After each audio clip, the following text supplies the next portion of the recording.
Hi, my name's Abby Thomas and I'm a Conservation Operations Officer with the South Coast region, and I work on the South Coast Threatened Fauna Recovery Project. I'm just a small part of a really dedicated team of people from current and past staff that have been working to make a difference for threatened species in our patch we manage. Kyloring, or the Western Ground Parrot, has been our flagship species for the land-scale research and then management work that the team has been conducting since 1996.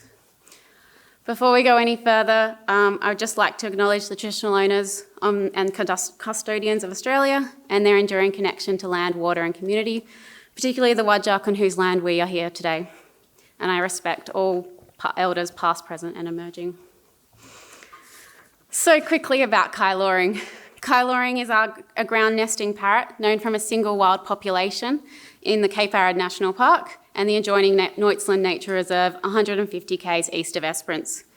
There's no scientific way to know the size of the last remaining population. However, researchers estimate it to be less than 150 individuals. We monitor and track the population status through its call, using several arrays of automated recording units or ARUs. And monitoring data has shown that it uses a mosaic of fire habitats, of fire ages for breeding, roosting and feeding. And the main current threatening processes are inappropriate fire regimes and predation by feral cats. Kyloring is our canary in the coal mine. It is our indicator species for 18 EPBC listed species that occur on the south coast, of which 7 are endemic to the area. And since the early 2000s, as you can see in this middle figure, there's been a dramatic decline in calling activity, which is our mean number of calls per positive survey. And this figure shows that following the introduction of fox baiting in 1996, we had our initial positive response, followed by a dramatic decline, which is hypothesised to be the mesopredator release.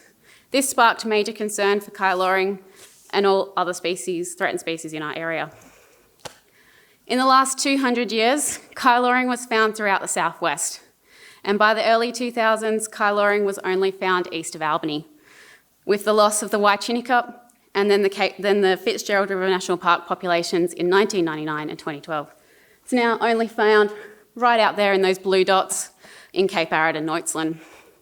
This dramatic decline triggered a major rethink in the management of this species and the landscape that it occupies. Feral cat management became the focus of the project from the mid-2000s. So firstly, the research. Working with the Western Shield program and several years of potential non-target impacts, eradicat baiting started in Kyloring habitat in 2010. This landscape scale management program covers over 500,000 hectares of conservation estate in this biodiversity hotspot, using Kyloring and Gilbert's Pottery as our flagships. So in order to determine baiting success, there were several research methods used, and these included the GPS collaring of cats to determine baiting success, bait trials, pre and post baiting, camera monitoring to indicate changes in detection rates of baiting. But then in 2015, nature forced our hand. The 2 large wildfires in October and November impacted 90% of Kyloring habitat in Cape Arid and Neutzland. The research program turned to management and control. Special permits were received and baiting was increased post-fire, as well as trapping now to remove animals. These fire events had the potential to end the last known population of Kyloring. And 6 years on, as you can see from this photo, the bush is still recovering, but for a long time, it didn't provide a lot of cover. So what did we do? We switched from landscape scale research to landscape scale management and monitoring, using an integrated approach to monitoring feral cats and Kyloring. This involved the use of the broad-scale aerial and ground baiting programs through Western Shield, plus post-baiting trapping to remove animals. No one method on its own can produce the results that we were seeing. Baiting target our naive animals, and we know from our trapping data that trapping focused on removing the dominant animals. These are the animals that have no need to take a bait. And as you can see from the first figure, the male weight categories, which is our dominant sex we catch, we're catching animals on the average of 4.5 to 5 kilo range.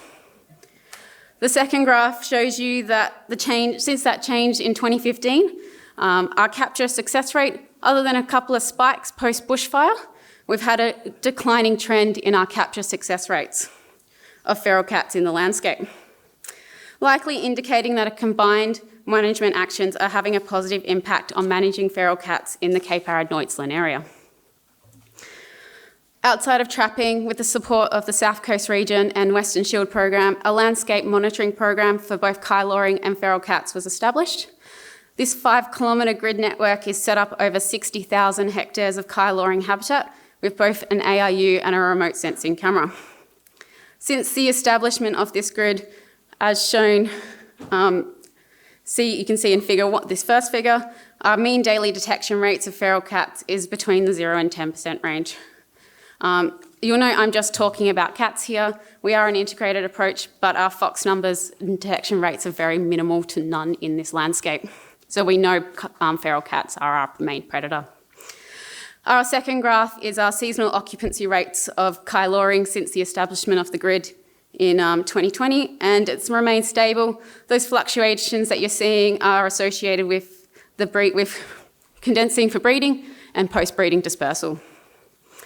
So since baiting commenced in 2012 and the integrated approach to managing feral cats in this landscape, the declining trend in Kyloring in the last known wild population has halted. The species was now stable, but not safe. And a single catastrophic wildfire event could still undo all this important work. And it just justified the importance of continuing an integrated predator management in this area. So the trends in Kyloring in the last remaining population gave the recovery team the confidence to conduct a wild-to-wild translocation in 2021, with the aim to establish a second population.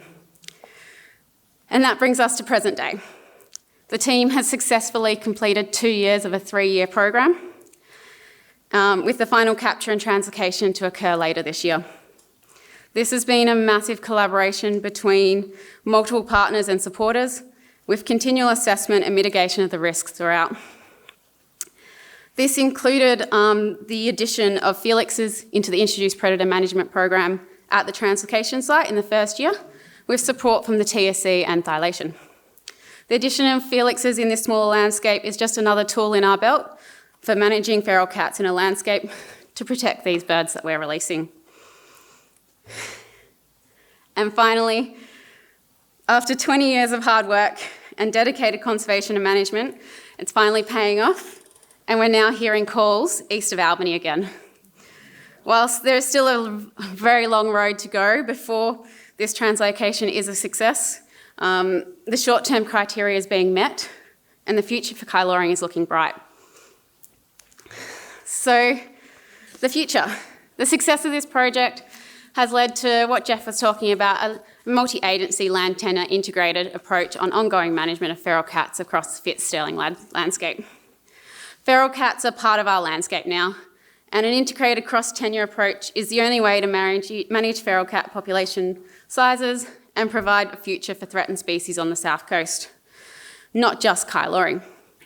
12 years of investment in integrated management of introduced predators has led us to this point, and it's seen a positive outcome for this canary in our coal mine and all its EPBC's listed friends in its landscape.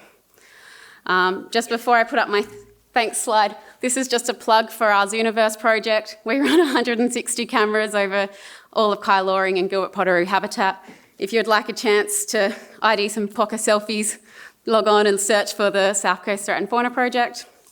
Thanks for listening, and just before I leave, this is some of the faces that have worked on this project. There's a lot of people involved. We just want to thank all our supporters, because without it, we wouldn't be where we are today. And this vision was written by a group of experts in 2016 who came together to create a future for Kyloring, and we're on our way to making it a reality.